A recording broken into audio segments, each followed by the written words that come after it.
Hey guys, today I'll show you a horror thriller TV series named The Twilight Zone, 1986, Season 2. Spoilers ahead, watch out and take care.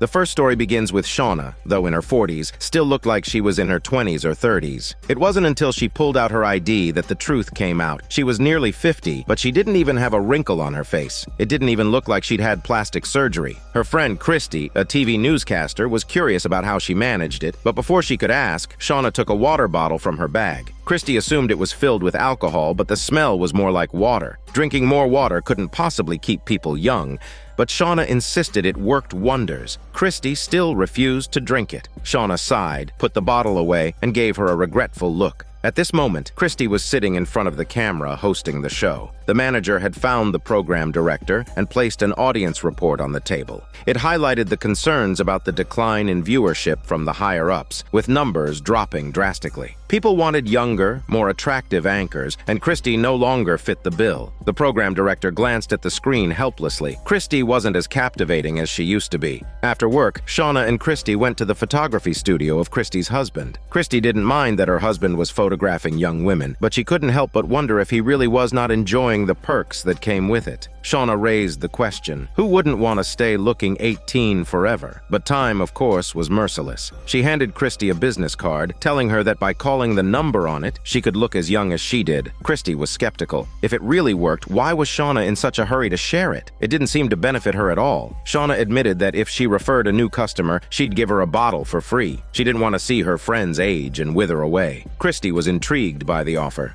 Afterward, a man came to install a water cooler. Christy decided to give it a try. She was told to drink 5 or 6 cups at first, and then no more than 1 per day after that. Only then would it work. Christy joked that she'd never had to lock up her water before. The man reminded her that 1 bottle wouldn't be enough for 2 people. Christy wasn't worried. Her husband never drank water, only Japanese cola. The man gave a strange smile, and Christy asked if the water really made people younger. The man replied, no one could truly become younger. It just made them look young. Christy was about to ask how much it cost, but the man said the first one was free. She couldn't help but feel suspicious. The next morning, Christy looked noticeably younger. This was just the beginning. Even her husband was impressed, saying she had a radiant glow. He suggested they take a short vacation, and Christy happily agreed. Her husband packed up the bags, and Christy quickly drank a glass of water before they left. Her husband eagerly took pictures of her, praising her looks more than ever before. Every pose on the bike radiated youth. But after taking a shower, Christy looked in the mirror and was horrified. She had aged dramatically. This had to be the side effect of the water. Christy broke down in tears. She quickly gathered her things. They had to go home immediately. Her husband was confused and asked what had happened, but she was already heading out with her luggage. Their sweet vacation was abruptly cut short. Back home, Christy hurriedly drank the water. Her husband didn't understand. Everything at home was fine. There were no burglars or toilet overflows. He needed to know what was going on. As Christy drank, she looked younger again. With an apologetic smile, she faced her angry husband and apologized. Her husband couldn't keep up his anger for long. Later, Christy told Shauna about the side effects of the soda, something Shauna hadn't mentioned before. Shauna explained it was just a small price to pay. Christy's viewership ratings were soaring, signaling the return of her career. She thanked Shauna for introducing the product. If Shauna needed help with anything, Christy was more than happy to help. Shauna, however, was in a tight spot financially, and Christy agreed to assist her. When she heard it would take several $1,000s, Christy was taken aback by the amount, but for a friend helping a friend, she couldn't say no.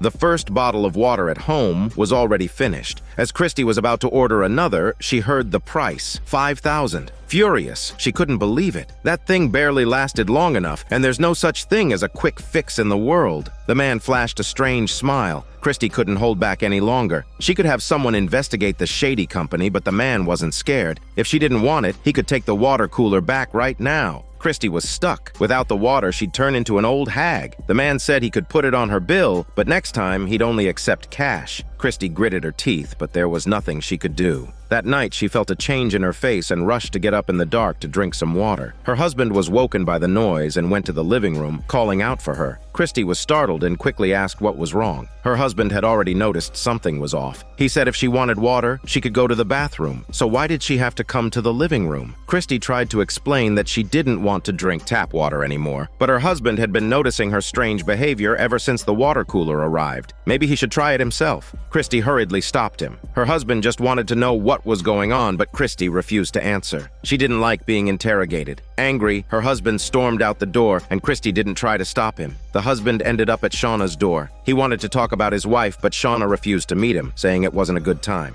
No matter how much the man insisted, she wouldn't agree to see him. As he turned to leave, the man carrying the water bottles walked by, and he immediately recognized the same brand. He knocked on Shauna's door, identifying himself. Shauna quickly opened the door, and he was left frozen in place. Shauna had aged dramatically, looking like someone in their 60s or 70s. Back at home, Christy accidentally knocked over her water cup. She frantically used a sponge to collect the spilled liquid. Even though the water was dirty and black, every drop seemed precious. In her panic, Christy accidentally cut her finger. Her husband returned home quickly and lifted her off the floor. Only when he said he really loved her did Christy turn her head. Her face now looked like it belonged to a woman in her 60s or 70s, and her husband felt an overwhelming pain. After learning the truth, Christy knew she had to stop drinking the water. Otherwise, she'd end up looking like Shauna, but she didn't want to grow old either. Her husband quickly reassured her that it only made her look old, which was a huge difference. They'd been through tough times before. Even if she couldn't be a broadcaster anymore, she could still be a journalist or a writer. Christy asked what about their relationship. Her husband said he'd always be by her side because he loved her, but if they walked down the street holding hands, people would stare at them. Young girls might even think her husband was single or mistake them for mother and son. The man fell silent, realizing he hadn't considered how she might feel. Suddenly, he forced his way to the water cooler and didn't hesitate to grab a cup. Later, the two of them sat sweetly on a park bench. The husband had turned into an old man, but he hoped Christy wouldn't mind being with an old man. Christy shook her head, saying she'd never feel that way because their hearts were young. They would grow old together in the years to come. The true fountain of youth exists in the human heart. It's the priceless wellspring of mutual healing. The second story begins with a retired teacher, Dorothy, unintentionally spotting a man, her expression one of disbelief. Before she could explain to her companion, she rushed after him. The man seemed in a hurry to get home, with scars on his face from past wounds. After they got into a taxi and left, the two of them followed. Her companion was curious about who the man was, and Dorothy guessed he was someone she had met many years ago, someone who left a deep impression on her. It was 50 years ago, right after Dorothy graduated from university. She had received her first teaching assignment in West Virginia.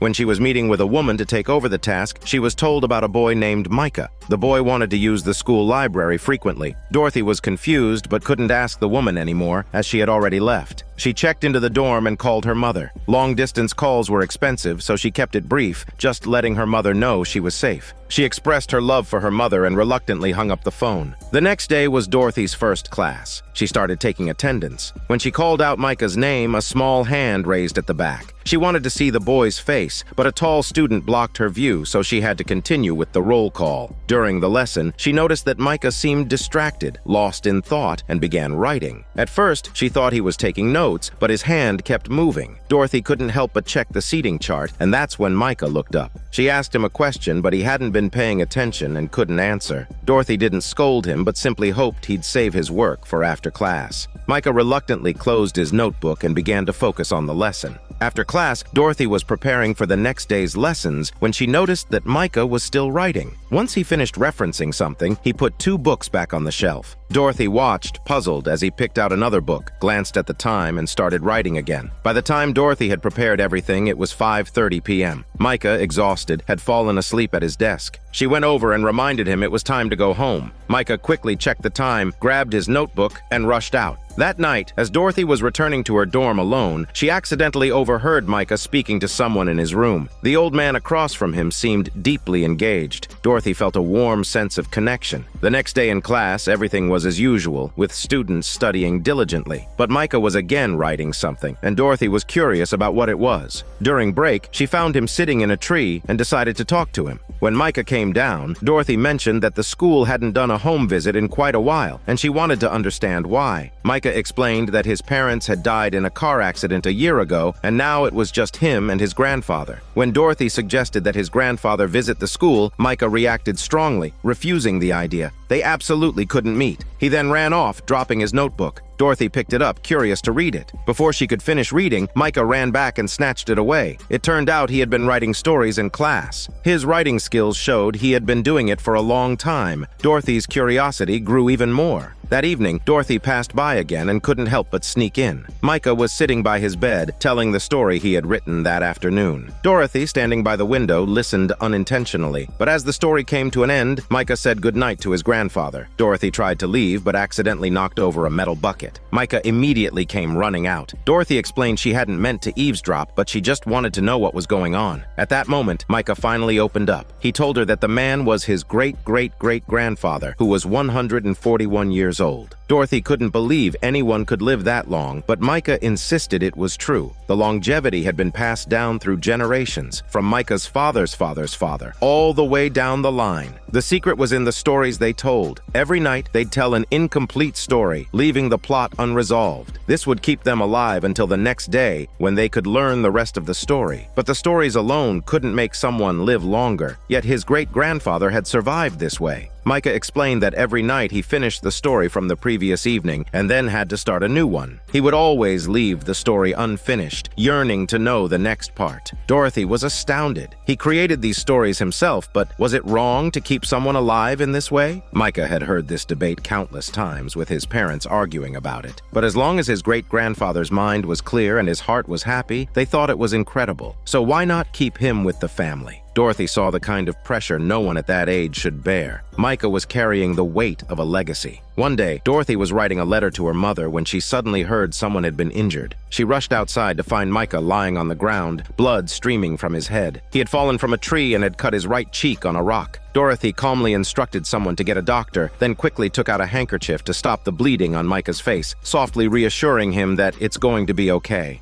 Micah was then helped into a car, and the doctor recommended he stay overnight for observation. Dorothy went to inform the family, but ultimately, Micah was forced to be hospitalized. Later that night, Dorothy entered the house, where the great-grandfather was quietly lying in bed. As soon as she lit the coal lamp by the bedside, he stirred and woke up. Dorothy sat beside the bed and introduced herself. Upon hearing that Micah had had an accident, the great-grandfather anxiously sat up and asked about the boy's condition. When he learned it was just a broken arm, he relaxed and lay back down. Micah was to stay overnight at the doctor's house and wouldn't return until the next morning. The great-grandfather didn't say much more. He simply nodded, as if accepting the fate that had been dealt. The next morning, Micah hurried home. The great-grandfather was lying motionless, his mouth agape, unresponsive. Micah quickly bent down to listen for his breath. Just as he was about to give up, the great-grandfather suddenly moved, slowly opening his eyes. Micah couldn't believe he was still alive. Just then, Dorothy's voice came from behind him. It turned out that when Micah fell yesterday, his notebook had fallen to the ground. She had picked it up, continued reading where he had left off, and then written a new story inside. Micah couldn't believe she actually believed him. Dorothy, however, wasn't completely convinced, but she did it just in case. Micah understood that she was trying to keep a secret, a story about the great-grandfather. Dorothy successfully completed her 3-month teaching assignment and took the bus away from the town, never to return. Even after 50 years, Dorothy often wondered what had become of the little boy and the great-grandfather. The target they had been tracking might have been Micah. The woman was incredulous, wondering if that old man was 141 years old in 1933. He would be close to 200 years old by now. Just then, Micah quickly walked toward the house, and they followed closely behind. After confirming he had entered, they cautiously approached the door, which had been left slightly ajar, and pushed it open. The scene shifted to Dorothy's mother's house. Her mother asked if that old man was really 200 years old. Dorothy replied that it was too soon to say. Her mother sighed and lay back down, and Dorothy approached to say goodnight. It turned out that all of this was part of a story she had written. In fact, she had been writing one story after another to keep her mother alive in the world.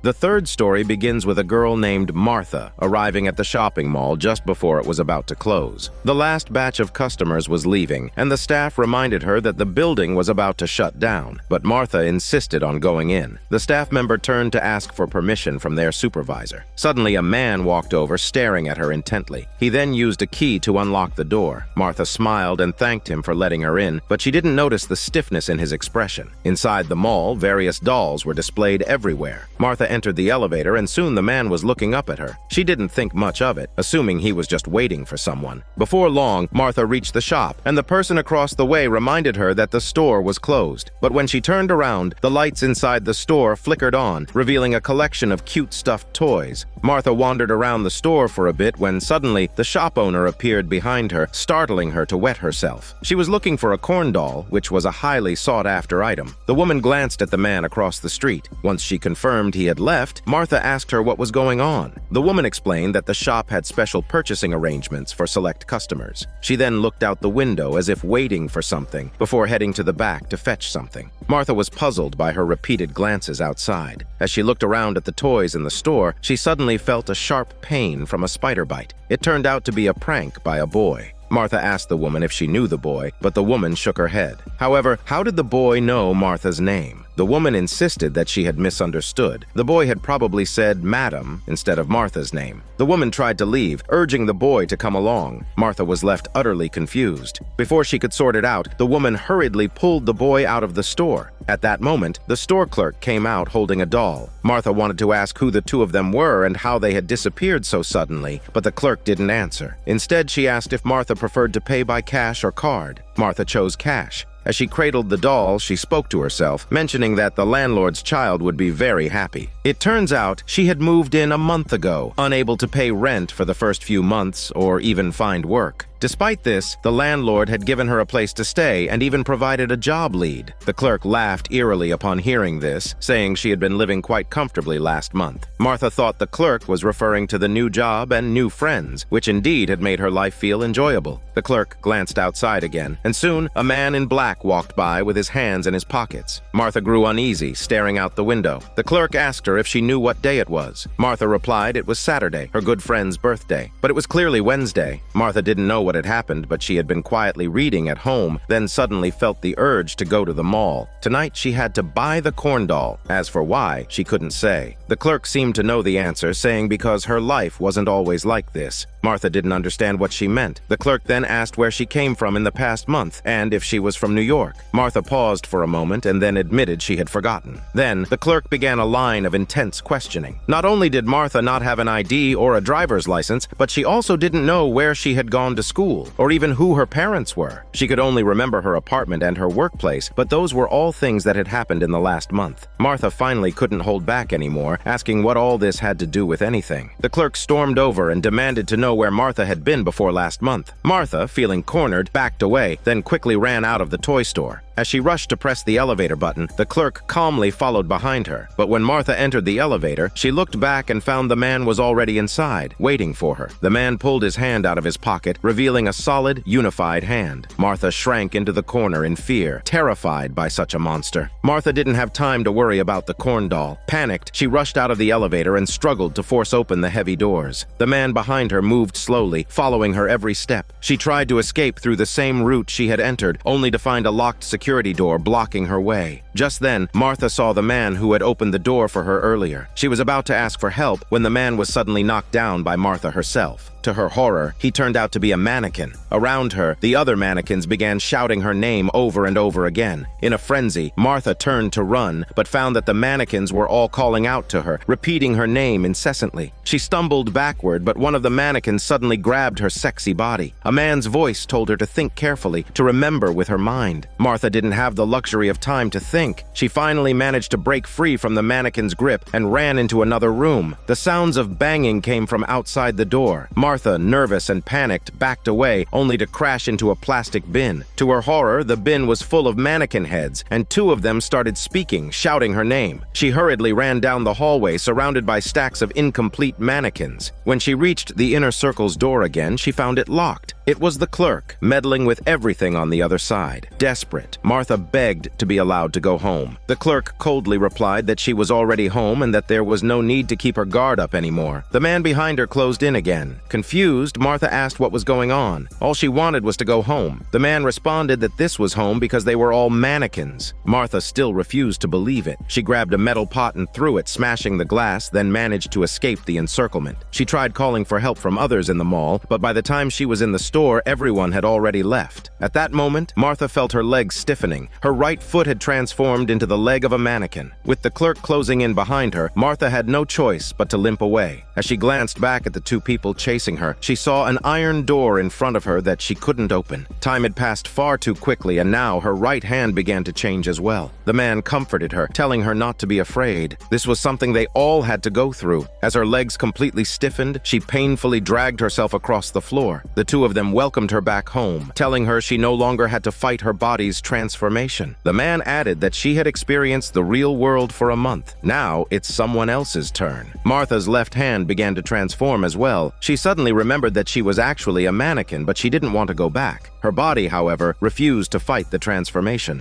The next morning, the mall opened as usual, and all the mannequins returned to their original forms. They were trapped by the chains of fate, unable to escape. Even though they had a brief period of freedom, it was merely a temporary vacation. The fourth story begins with Barney, who is a failed inventor, waking up early every day, tirelessly working, yet only managing to create small trinkets. Aside from the blinking doll alarm clock in front of him, he also crafted a mechanical orchid that blooms when the winding key is turned. Barney, full of pride, presents it to his wife, Katie, but she isn't impressed. Facing her sarcastic remarks, Barney tells her this is a great gift, but Katie thinks it's unnecessary and says they could have just bought a real one. Barney's smile slowly fades. His wife doesn't understand the significance of his gift, and feeling defeated, he retreats to the basement. Later, Barney takes the train to work. His friend Milton comforts him using his tongue, telling him not to give up. He just might have been born at the wrong time. Maybe in another era, things would have been different. After all, he's seen the power of the mouse missile, a deadly little invention. Barney recognizes that Milton is just trying to cheer him up, but he knows that it was only a one-time product. People prefer traps that are both beautiful and functional. Milton notices that Barney seems off. Barney has another strange dream. He finds himself living in two worlds, like a parallel universe, yet everything feels very different. Milton assumes it's a side effect of only sleeping 4 hours a night. However, the next moment, another train passes by outside the window, and Barney looks out to see another version of himself, sitting comfortably in a luxurious compartment, enjoying personalized service and dressed like a wealthy tycoon. Barney wants to show Milton, but before he can, the train vanishes as if it never existed. Later, Barney returns home in the rain. Katie suggests they have a serious talk. Barney notices the mechanical orchid has been brought upstairs. Katie had promised not to interfere with his inventions, but she also reminded him that he'd promised to clean up the workshop. Since they moved in, things had been carelessly piled up, and Katie could no longer tolerate the mess. As Katie leaves, Barney starts cleaning up the old things. A dusty teddy bear, the forgotten mouse missile, but they are of no use now. Suddenly, he hears laughter coming from the walls. But this is the basement. There couldn't be anyone on the other side. He thinks he's hearing things. As he's about to put the mouse missile away, he accidentally hits the switch and the pile of clutter explodes. Luckily, Katie doesn't hear. Barney moves closer and finds a hidden door. After a moment's hesitation, he slowly opens it to reveal another door. After further hesitation, Barney pushes open the wooden door, revealing an underground wine cellar. He steps inside, switches on the overhead light, and to his surprise, he's transformed into the wealthy tycoon from his dream. The door behind him closes, and before Barney can fully process what's happening, he hears a woman upstairs calling out for another bottle of wine. Barney hurriedly replies and grabs a bottle from the shelf. Inside, a ballroom is in full swing, with women enjoying the beautiful music. Barney curiously scans the room, realizing it's exactly like his house, only the furniture is much more luxurious. On the sofa sits the teddy bear. This is the world from his dream. The woman eagerly takes the bottle of wine, saying it's a day for celebration. Milton excitedly announces that they've finally succeeded, then reads off the latest headlines from the business section. Barney, the enterprise CEO, along with his partner Milton, has just announced the successful development of a superfuel that allows cars to reach speeds of 60 miles per hour, with fuel efficiency of 100 miles per gallon. The powered automobiles are expected to replace horses within the next few years. In this world, Barney is a highly successful inventor, contributing products far ahead of their time. Everyone raises their glasses, and Milton makes a toast to his best friend and business partner. Everyone in the room will be even wealthier. After the celebration, Milton invites Barney to dance, and he happily agrees. As the elegant music fills the room, the two begin to dance gracefully. The women discuss proposals. Who wouldn't want to marry a successful man? Clearly, Barney is the best choice. The only worry is, will he settle for just one woman? The ball soon comes to an end. Milton notices that something seems off with Barney, wondering if he's been having those strange dreams again. Barney pauses in surprise. It turns out that in this world, he's been having those same dreams too. Milton doesn't understand. What's so appealing about it? From Barney's details, it's clear he longs for that other life, but Barney prefers the one he's living now. Regardless of the worlds, Milton has always been in the dream as his best friend and partner. Hearing this makes Milton happy, and he turns to leave. After bidding everyone farewell, Barney dances alone in the living room. This is the life he's always dreamed of, and he hopes he'll never have to wake up. Suddenly, there's a knock at the door. When Barney opens it, he's stunned to see Katie standing there. In this world, they aren't married yet. They sit by the fireplace, talking excitedly. Katie, in disbelief, can't believe she's face to face with the famous Barney. She showers him with juicy compliments, and Barney is caught off guard by her praise. The butler reminds them that the Ferrari carriage is ready and the clothes have been cleaned. Katie, shyly, says she'll go change. Barney can't help but feel moved. No matter the world, he finds himself falling for her unconditionally. He rushes to the wine cellar, and when he opens the door, he finds another version of himself. At the moment, the other version of Katie is pleased that her husband has cleaned up. She doesn't mind if he spends time on his inventions, as long as he keeps his promises. Seeing her cover for him, Barney gently picks up the orchid and, with a nod from the other self, he quietly closes the hidden door. Together, they enter the world of their dreams. Back to the Katie who returns, changing into a new outfit. Barney takes out the orchid from behind his back to present it to her. Katie is surprised, as it's not the season for orchids. Barney explains that he made it himself and that it blooms when the winding key is turned. Katie is deeply moved, touched that she's received Barney's original creation. Their feelings for each other quickly deepen. The orchid, once dismissed, is now treated like a priceless treasure. The fifth story begins with a woman named Linda, who had her credit card applications rejected by several major companies due to her reckless spending habits. She was left with no choice but to try the last one. Maybe she could get approved here. The manager asked what Linda knew about credit cards, and Linda admitted she didn't know much, just that they provided credit. The manager explained the requirements for holding a card, noting that since people can't live on cash alone, companies offer credit to those who can't obtain it. This is the last chance for credit cards. Because of this, companies set unusual requirements. After using the card for a purchase, a minimum payment must be made within 7 days. The time frame can be tight, but most cardholders don't mind. This is just a small percentage of users, but the penalties and service charges are severe, and the full terms are in the cardholder's booklet. Linda didn't even look at the details and just signed her name. The manager handed her a black credit card. She could finally start spending again. That evening, Linda was preparing dinner when her husband Brian came home. Because he's allergic to cats, their son quickly took the cat outside. Brian then noticed the perfume on the table.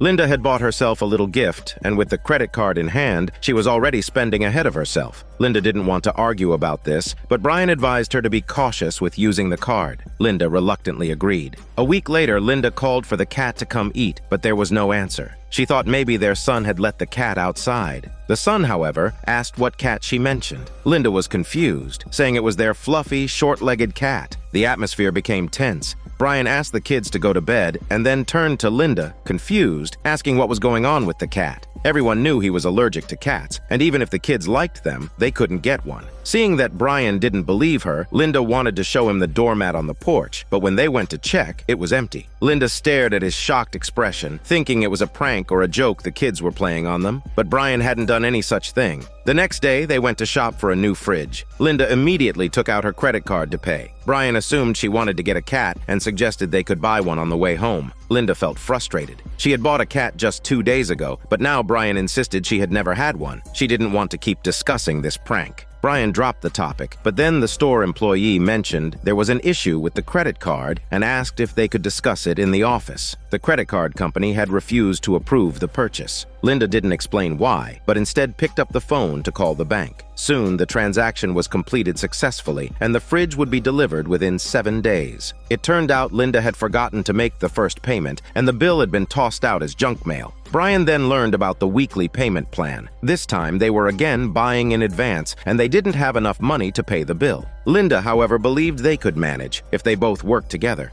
Brian's expression darkened. He didn't think it was a good idea, but since Linda managed the household, there wasn't much he could say. After kicking the dog off the bed, Linda tucked their son in, and the family enjoyed a warm, cozy moment together. Meanwhile, at the credit card company, the manager received a notification that Linda's account had missed another payment. They had no choice but to take necessary action. Linda, however, was unaware of this. She was happily using her new fridge, sniffing the leftover meat, and then called her son to come inside. The son asked what was going on. Linda wanted to make a hamburger for the dog and thought it would be best to take it to the porch first. The son looked confused and asked what dog she had mentioned. Linda's temper flared, snapping at him to stop messing around. Her youngest son wouldn't lie. He opened the cupboard and noticed the dog food had mysteriously disappeared. Linda rushed outside, calling for the dog, but there was still no response. A chill ran down her spine all the way to her smelly butt. Brian decided it was time to have a serious talk. The kids were too scared to speak, and Brian knew that there had never been a cat or dog in the house. He understood that taking care of 3 kids could cause emotional strain. He asked Linda if she needed to see a psychiatrist, but Linda replied that although strange things had been happening, it wasn't that serious. Brian didn't press the issue. He then noticed that the fridge bill was already a day overdue, so he asked why Linda hadn't made the payment within a week. Linda explained that she had considered those 3 days as part of the weekend and that they shouldn't count time like that. She also planned to eat out tomorrow and check how much a new car would cost, but their finances couldn't handle such spending. When Brian saw that his advice wasn't being heeded, he turned angrily and walked away, while Linda remained stubborn. The next day, as they were on their way home, the car suddenly made a strange noise. Linda quickly pulled over and saw smoke coming from the engine. When the tow truck arrived, they told her the repair and labor would cost $300, but she only had $12 in her purse. The man immediately asked his colleague to drop the car off. Linda then remembered her credit card, and the man agreed to proceed with the repairs. Meanwhile, the manager received a call about Linda's overdue credit card, which was still being used. They had no choice but to initiate a recovery process.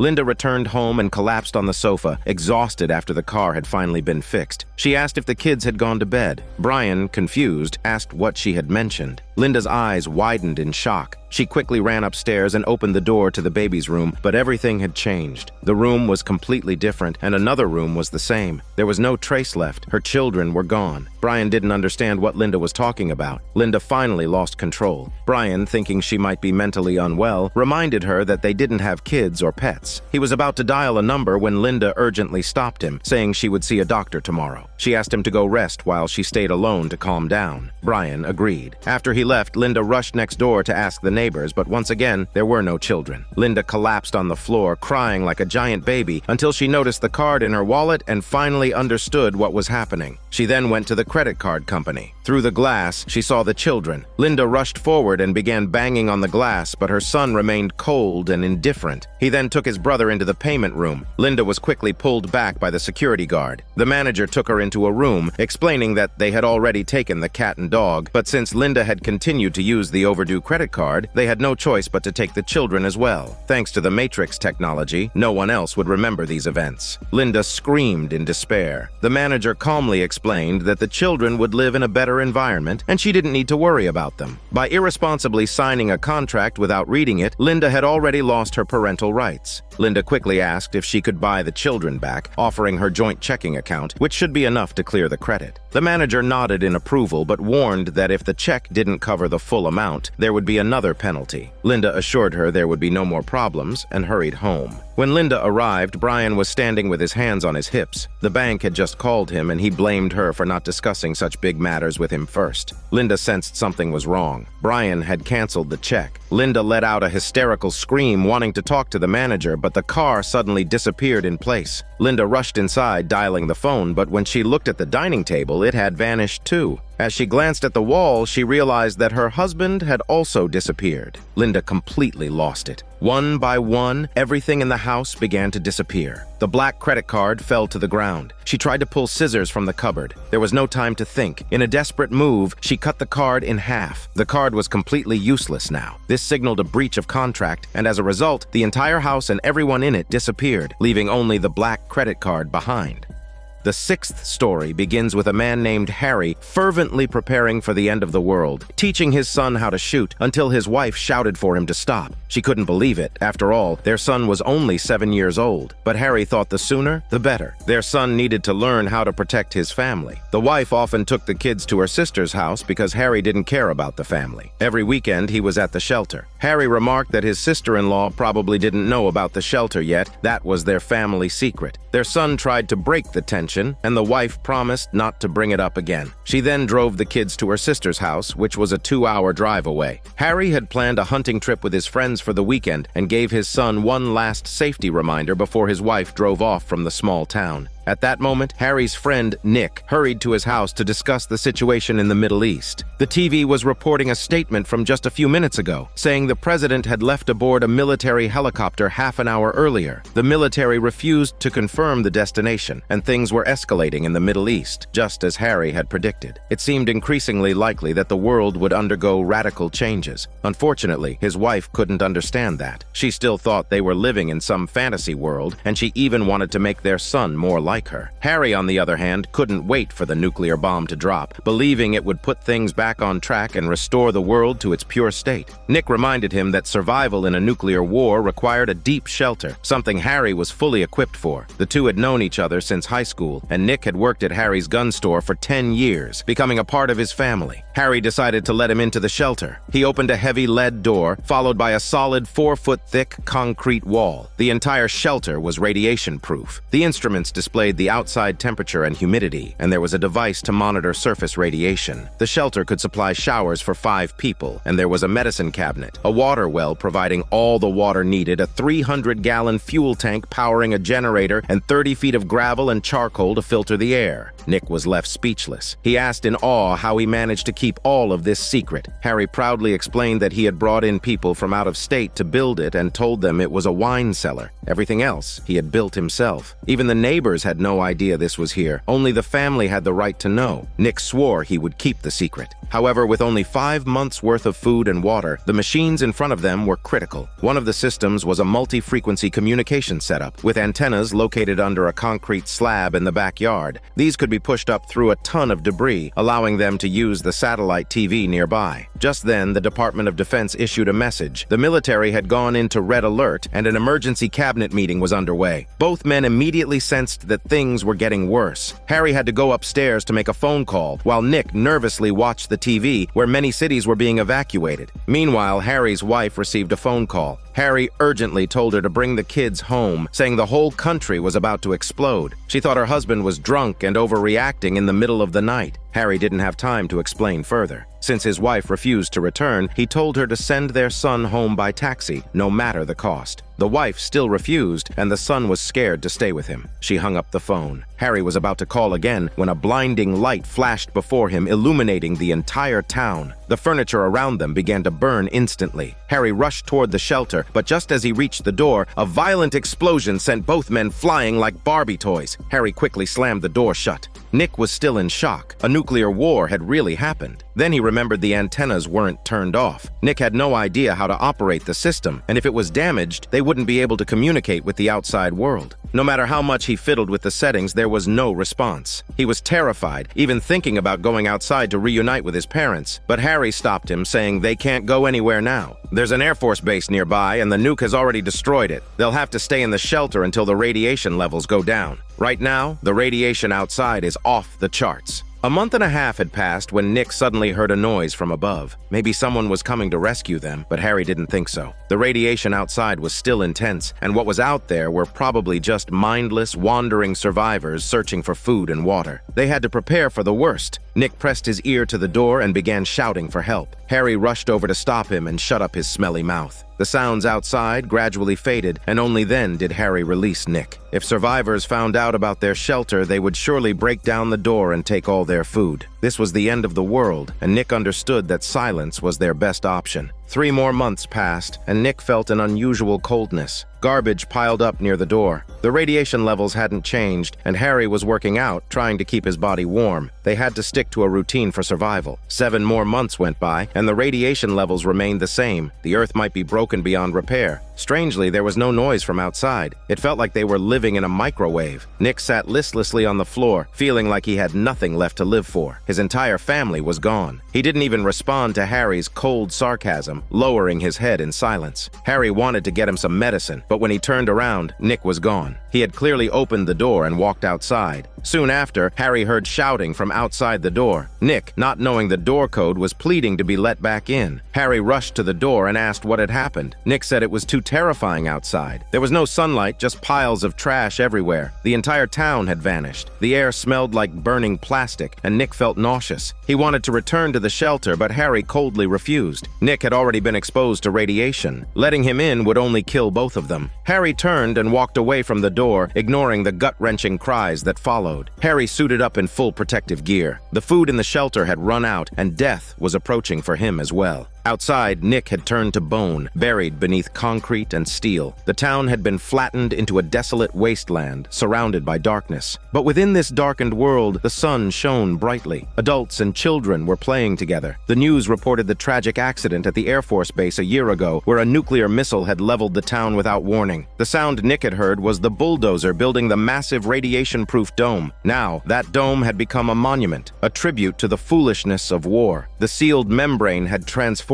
it into a shrine. Every month, thousands of visitors came, including Harry's wife and her 2 children. The son asked where his father was buried, and the wife pointed to the dome. Harry's obsessive actions had led him to bury himself in the dome's grave. The 7th story begins with a little boy, Toby, glancing at the unicorn on the book, and in the next moment, the unicorn appeared in his hand. The mother asked if her son was hungry, but he kept repeating, "Donut." The father got up and reminded her that he'd already eaten, then gently took him to the table. However, Toby had no intention of eating. He only wanted a donut. The couple calmly reassured him to eat his meal first, and then he could have dessert. Toby quickly began chewing his food, and within moments, his plate was empty. The father moved toward a locked cabinet and retrieved a set of photos of desserts. But Toby didn't even look at the dessert photos. He simply summoned the donuts out of thin air and began eating. The mother's eyes widened in disbelief. This wasn't a good sign. Normally, Toby needed photos to manifest things, but perhaps his obsession had triggered his abilities. After all, it was normal for a child to crave sweets. At that moment, Toby lay on his bed, writhing in pain and shouting. The mother hurriedly tried to comfort him, whispering that it was likely the donuts causing the issue. If he no longer needed photos to manifest things, Toby would likely put anything he could find into his mouth once he was out of their sight. He was already running a fever, and they needed to call the doctor, but he no longer made house calls. Even in an emergency, the doctor would likely refuse. Toby's shaking grew more intense, and the mother looked pleadingly at her husband. The father immediately dialed the phone. The only option now was to send Toby to the hospital by ambulance, even though it was a risky decision. Soon, Toby was rushed to the hospital. The couple waited anxiously outside as the doctor informed them it was food poisoning. Toby had his stomach pumped, and they would need to monitor him overnight. The father's face turned pale with worry.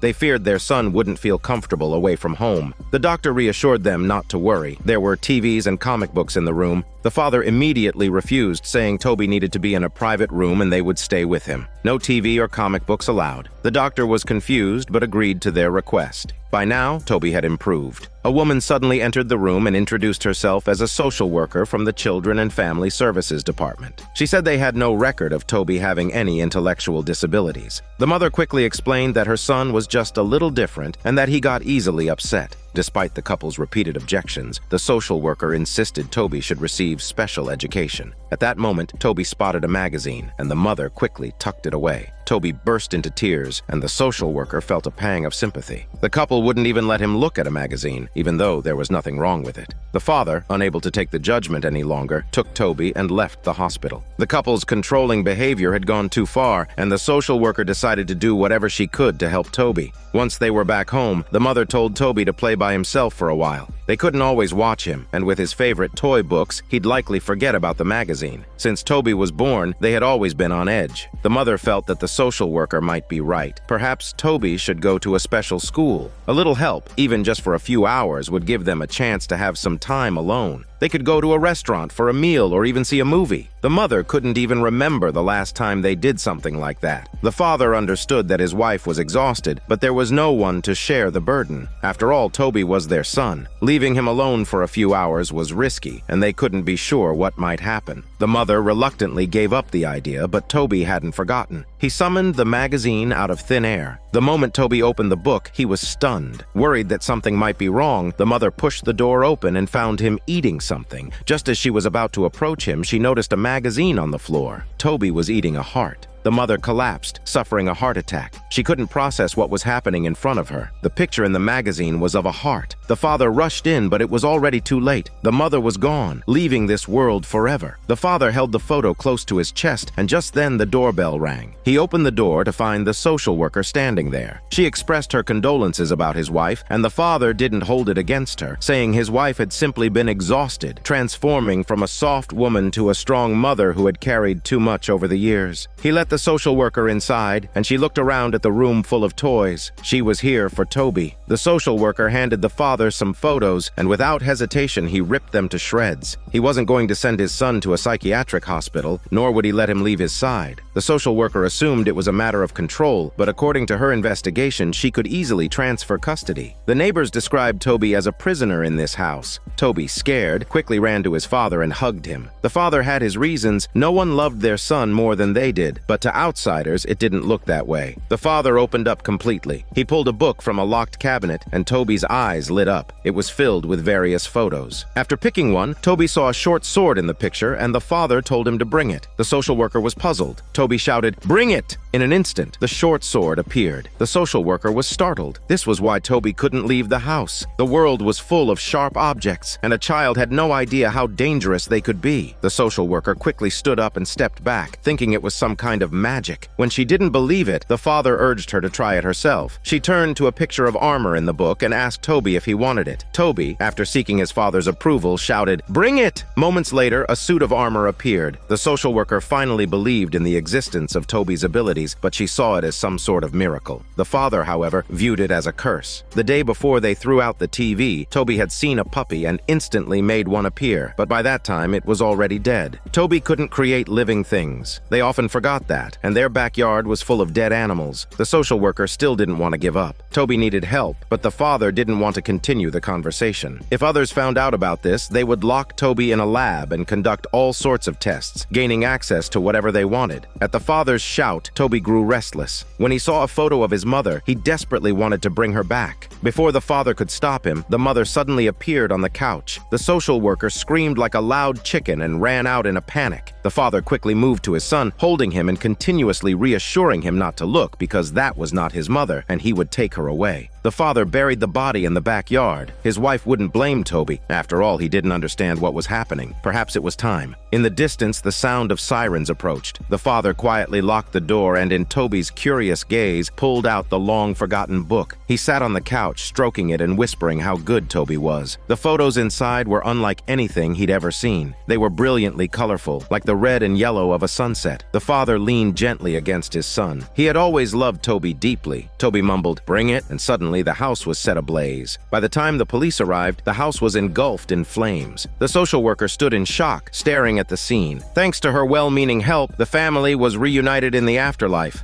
The 8th story begins with the aliens detecting a peculiar planet. Its atmosphere tinted a sickly yellow, caused by the iron oxide released by the cities. There was no life, not even simple amino acids in the oceans. Their previous reconnaissance had been correct. This was a dead world, and its name was Earth. The spaceship chose to land in a city, and as they looked around, the scene was one of complete decay. The air was thick with the smell of rust, a condition that had persisted for over 1,000 years. The alien professor, Donald, wanted to experience what it felt like to live here, to touch something of this world. Back then, the skies and the seas were blue, and life could be seen everywhere. He was lucky to get a chance to visit thanks to his assistant's help. This meant a lot to the old scholar, but their purpose wasn't tourism. In 4 days, they'd notify the mining ship and begin extracting anything of value. If they really went through with it, Earth would have no hope left. Donald wandered disheartened through the city. He stumbled upon a small shop and went inside. There, he found an old record. As soon as he placed it on the player, beautiful classical music filled the air, and the shop suddenly seemed to come alive, just as it once had been. Donald rushed for the door, but a man suddenly appeared, blocking his way. He asked if the professor still remembered them. When Donald turned around, everyone had vanished again. When Donald returned to the ship, his assistant was reviewing the data logs. Although the Earth's inhabitants had exhausted all chemical fuels, there was still plenty of iron and uranium left. Donald felt a pang in his heart. This planet had once been so beautiful, it was the place they were born. As for why it had come to this, it was due to the incredibly foolish actions of the past. Refrigerants slowly entering the ozone layer, burning down rainforests for farmland, using ashes as fertilizer. As a result, entire species vanished from the planet. When the entire biosphere became poisoned, they fled to outer space, leaving Earth behind. So today, Earth looked almost exactly like it did in the past. Before the first rain fell, Earth hadn't seen rainfall for millions of years. When it finally cooled enough for rain to fall, it brought nutrients from the oceans, and life began to appear again, returning to the planet that had once nurtured it. The assistant had no choice but to speak the truth. This was a dead, lifeless world, and they were powerless to change it. Earth must contribute its last value. Donald reluctantly accepted this. Just then, the image of a man appeared on the screen, repeatedly asking if he remembered them. Donald recognized it as a summons. He returned to the city hall, where a group of people slowly approached him. Their bodies began to take on color. Donald stared in shock until the man reminded him that the air was breathable. Only then did Donald remove his helmet. They had altered the molecular structure of the air using some theoretical methods. The group had been waiting for him for a long time. Amidst a flurry of questions, Donald was still trying to understand what was happening. It turned out that Earth had left behind some remnants of its past. They had watched the spaceship disappear into the sky, never speaking of it again. They had lost their children and their future, leaving only a ruin behind. Donald invited them to board the ship, but they couldn't. Doing so would warp space itself, and anyone who tried would end up disfigured and mentally disturbed. The universe was not as kind as they had imagined. Donald wanted to do something for them. The man made a request. They were only illusions, powerless to stop this. Donald could try to convince the crew that life still existed on Earth. That was the only thing they had left, and he pleaded with them not to take Earth away. After he spoke, the figures slowly faded from view. Donald knew that this was far from simple, so he called for his assistant to witness it too. The planet wasn't completely dead yet, and as his best student, the assistant had to believe him. The two of them entered an empty hall, and Donald called out that there was someone who could help here, but there was no response. Seeing this, the assistant quickly intervened, thinking that Donald was being too emotional. She believed they needed to stop the mining, but this planet was already dead, and no one could save it. She insisted on taking him away. Soon after, the figures of the group appeared again. At this moment, Donald was fast asleep, and the television slowly revealed the face of a man. With a surge of power, the man took control of Donald's body. Donald broke the steel table leg in half, then made his way to the control room, violently smashing the machine. The ship blared a sharp alarm, and the crew rushed to control the situation, managing to remove the iron bar from Donald's hands. Everyone was furious at this behavior. Donald quickly realized that it must have been the work of that group. They had taken control of his body, but no one believed him. The assistant, holding back her anger, ordered the crew to first assess the damage to the equipment before deciding whether to report it. They had to prioritize their mission. Donald, enraged, stormed into the hall. He knew he couldn't be of much help here and would rather be back on the ship. He only wanted to stop the mining ship and reclaim their future. Donald raged at the crew, telling them they didn't deserve a future. Everyone on Earth could have done something, but no one did. If they had the chance to escape the planet, they would have left without hesitation. But by the time they could, it was too late. The man admitted that Donald was right, but that had happened a long time ago. Now they were powerless to do anything about Earth. Donald didn't want to say much more. If they wanted to take control of his body again, they could try, but he warned them not to turn Earth into a graveyard for cowards. His words left the crew feeling ashamed, and the man lowered his head slowly. Seeing that they didn't make a move, Donald turned and left the hall, the city still eerily silent. The assistant found Donald and explained the situation. The sensor damage was minimal, and she hadn't recorded the events from yesterday. Donald was grateful for that. Perhaps after this, they would never meet again. He had completed his mission. At that moment, the sound of thunder suddenly echoed, a completely impossible occurrence, as the atmosphere couldn't possibly achieve balance. But it wasn't just thunder, it began to rain. When the two of them reached the control room, it was a real downpour. The nutrients from amino acids in the ocean were rising, and the instruments detected the presence of life. Earth, for some unknown reason, had accelerated its evolution. The ocean was suddenly filled with cyanobacteria, the first complex organisms to evolve on Earth, ushering in all life forms, including humans. The assistant knew this meant they couldn't continue mining Earth. Donald smiled with relief. Earth had regained its original colors, and as he stood under the torrential rain, he knew that one day the people would return, treating the planet with more care, cherishing the very world that had given birth to humanity. This is Daniel CC Movie Channel. Stay safe and enjoy your day.